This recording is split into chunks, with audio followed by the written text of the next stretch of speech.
AirPods Pro 3 not connecting to your iPhone can be frustrating. This often stems from Bluetooth interference, software glitches, or temporary hardware hiccups. According to Apple user feedback surveys, recent firmware updates have reduced dropouts by 30%, but occasional bugs can still occur, especially after iOS updates. Environmental factors, like interference from Wi-Fi or other Bluetooth devices, can also play a role, as highlighted in user case studies. Don't worry, a few simple steps usually fix the problem.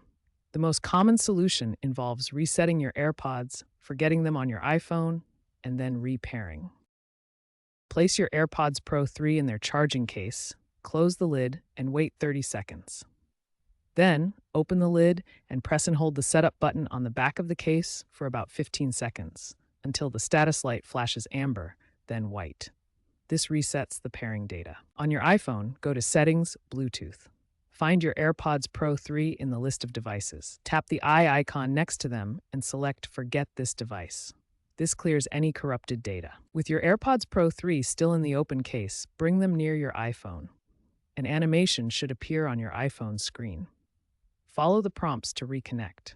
Proximity is key. Stay within 10 meters. If problems persist after these steps, contact Apple support for a hardware check.